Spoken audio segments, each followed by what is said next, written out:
আসসালামু আলাইকুম সবাইকে। আশা করছি আলহামদুলিল্লাহ সবাই ভালো আছো। আমিও আলহামদুলিল্লাহ ভালো আছি। আজকে তোমাদের সাথে আবারও আমার প্রতিদিনের ছোট্ট একটা কাজ শেয়ার করছি। আজকে আমি আমার কাপড়গুলা গুছিয়ে নিচ্ছি। আসলে কয়েকদিন ধরে কাপড়গুলো একটু এলোমেলো হয়ে যাচ্ছিল। প্রতিদিনই ভাবছিলাম আজকে গোছাবো, কালকে গোছাবো। এভাবে করতে করতে অনেকগুলা কাপড় একসাথে হয়ে গেছে। তারপর আজকে মনে করছি যে আর না, আজকে যতই কাজ থাকুক আগে কাপড়গুলো সুন্দর করে গুছিয়ে রাখি। কারণ একটা জিনিস আমি লক্ষ্য করেছি, ঘরের যে কোনো একটা জায়গায় যদি তোমার কোনো ধরনের এলোমেলো কিছু থাকে তাহলে পুরো ঘরটাই কেমন যেন অগোছালো লাগে। আবার সেই জায়গাটি যখন সুন্দর করে গুছিয়ে ফেলি তখন মনটাই ভালো হয়ে যায়। তাই আজকে তোমাদের সাথে গল্প করতে করতে কাপড়গুলো গুছিয়ে নিচ্ছি। প্রথমে আমি সব কাপড় এক জায়গায় করে নিচ্ছি। এখন তোমরা দেখতে পাচ্ছ কাপড়গুলো কতটা একসাথে হয়ে আছে। এগুলো এখন আলাদা করতে হবে। কোনটা ভাঁজ করব, কোনটা কোথায় রাখবো সব কিছু এক এক করে ঠিক করছি। সত্যি বলতে কাপড় গোছানোর সময় আমার সবচেয়ে বেশি সময় লাগে, কারণ কাপড়গুলো আলাদা করতে হয়। একটার পরে একটা আসে, মানে কোনটা কোন জায়গায় রাখবো এটাও বুঝতে পারি না। তারপর আরেকটা ধরলে আরেকটা মনে হয় যে এখানে না এখানে রাখি, আরেকটা না আরেকটা ধরলে মনে হয় না এখানে যেটা ছিল সেখানেই ভালো ছিল, এইরকম আর কি। এভাবে করতে করতে সময় চলে যায়।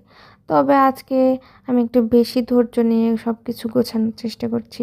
এই কাপড়গুলা বেশি পরা হয়, মানে যে কাপড়গুলা সেই কাপড়গুলো সামনে রাখার চেষ্টা করছি। আর যেগুলো বেশি ব্যবহার করা হয় না সেগুলো একটু আলাদা রাখবো আর কি। কারণ প্রতিদিন ব্যবহার করা কাপড়গুলা হাতের কাছে থাকলে আরও সুবিধা হয়। আর হচ্ছে যে যেগুলা ব্যবহার করি না, যেগুলা তুলে রাখা আর কি, সেগুলো আলাদা রাখলে এটাও আর ভালো, সাশ্রয়ী। এখন আমি একটা একটা করে কাপড়গুলা ভাঁজ করতেছি। এই কাজ দেখতে দেখতে দেখা যাচ্ছে খুব সহজ বা খুবই সাধারণ, কিন্তু আসলে একটা সংসারে কাজ করা একটা মেয়েই বুঝতে পারে যে আসলে কাজগুলো কতটা কঠিন। দেখা যাচ্ছে একটা কাজ একটার পর একটা কাজ চলতেই থাকে, আসতেই থাকে। সকাল থেকে রাত পর্যন্ত একটা শেষ করতে না করতে আরেকটা সামনে চলে আসে। তারপর নিজে সময় বের করা আরও কঠিন হয়ে যায়। তবুও আমি চেষ্টা করি নিজেকে সময় দেওয়ার, একটা যেই কাজটা আমার ভালো লাগে সেই কাজটা করার মাধ্যমে নিজেকে সময় দেই এভাবে হলেও। যেমন ধরো আজকে কাপড় গোছাচ্ছি আর একটা ভিডিও করছি। এতে কাজটাও হচ্ছে আবার তোমাদের সাথে গল্প করাও হচ্ছে। আমার কাছে ভিডিও বানানোর সবচেয়ে ভালো দিক হলো প্রতিদিন ছোট ছোট কাজগুলো যে তোমাদের সাথে ভাগ করতে পারি। অনেকেই হয়তো ভাবে ভিডিও অনেক বড় কিছু করতে হবে, কিন্তু আসলে আমার মনে হয় আমাদের প্রতিদিনের সাধারণ জীবনেও অনেক সুন্দর মুহূর্ত থাকে।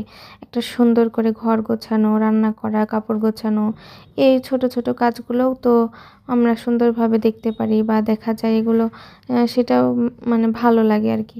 এখন এই কাপড়গুলো ভাঁজ করে রাখছি, এদিকে ভাঁজ করে এদিকে রাখছি। আর তোমাদের একটা কথা বলি, তোমাদের কি এমন হয় যে একটা কাপড় বের করতে গেলে অনেকগুলো কাপড় এলোমেলো হয়ে যায়?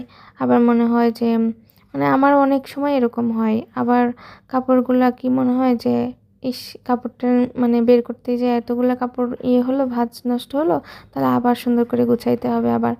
এই কারণে মাঝে মাঝে কাপড়গুলো যতটা সম্ভব ঠিক জায়গাতে রাখাই ভালো, কারণ পরে আবার একই কাজ করতে গেলে সময় আরও বেশি লাগে। এখন দেখতেই পাচ্ছ ধীরে ধীরে জায়গাটা পরিষ্কার হয়ে আসছে। আগে সব কাপড় একসাথে ছিল, তাই একটু অগোছালো লাগছিল। এখন আলাদা করে রাখার কারণে অনেক সুন্দর লাগছে। আর কাপড় গুছিয়ে রাখার সময় আমি চেষ্টা করি একই ধরনের কাপড় কাছাকাছি রাখতে, তাহলে পরে খুঁজতে গেলে সহজেই পাওয়া যায়। কিছু কাপড় আছে যেগুলো অনেক দিন পরা হয়নি, সেগুলো আমার চোখে আজকে পড়তেছে। তখন মনে হচ্ছে আলমারির কাপড়গুলা মাঝে মাঝে আসলেও গোছানো দরকার। কারণ অনেক সময় আমাদের কাছে কি কি যে আছে সেগুলো মনে থাকে না। একটা কাপড় খুঁজতে দেখি হচ্ছে নিচে আরও কত কাপড় এরকম। পরে মনে হয় যে আসলে এটা তো আমার আগে থেকেই ছিল, ভাঁজ করে রাখতে হয় আর কি। তারপরে দেখা যাচ্ছে যে আর শেষ করার মানে একটা কাজ যদি আমি শুরু করি, সেই কাজটা যতক্ষণ পর্যন্ত মানে শুরু করতে একটু কষ্ট হয় বা খারাপ লাগে, পরে যখন শুরু করে ফেলি, শেষ না করা পর্যন্ত আর শান্তি লাগে না। আর শেষ করার পরে যে একটা অন্যরকম শান্তি পাওয়া যায়, অন্যরকম সেটা মানে যারা করে তারাই বুঝে। এখন প্রায় সব কাপড়েই গুছিয়ে ফেলেছি, আর একটু বাকি আছে। এই শেষের কয়েকটা কাপড়ও সুন্দর করে ভাঁজ করে রাখছি। আলহামদুলিল্লাহ এখন আগের থেকে অনেক বেশি পরিপাটি লাগছে। কাজটা খুব বড় কিছু না, কিন্তু একটা অগোছালো জায়গা নিজের হাতে সুন্দর করে গুছিয়ে ফেলার মাঝে আরেকটা সুন্দর বা ভালো লাগা কাজ করে। সংসারের কাজের মধ্যে এমন ছোট, ছোট কাজই তো আমাদের প্রতিদিনের জীবন। সব দিন হয়তো সবকিছু একদম পারফেক্টভাবে করা সম্ভব হয় না। কখনো সময় থাকে, কখনো সময় থাকে না, কখনো শরীর ভালো থাকে, কখনো অনেক ক্লান্তি লাগে, এরকম। তাই আমি মনে করি নিজের ওপরেও বেশি চাপ দেওয়া ঠিক না।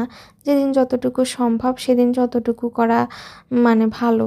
আজকে যেমন কাপড়গুলো গুছিয়েছি, অন্যদিন হয়তোবা অন্য একটা কাজ করব। এভাবে ধীরে, ধীরে ঘরটা সুন্দর থাকবে, মনটাও ভালো থাকবে। তো আলহামদুলিল্লাহ আজকে কাপড় গুছানো প্রায় শেষ। এখন সবকিছু আগের চেয়ে অনেক বেশি সুন্দর আর পরিপাটি লাগছে। তোমরা যারা এতক্ষণ আমার সাথে ছিলে, তোমাদের সবাইকে অনেক ধন্যবাদ।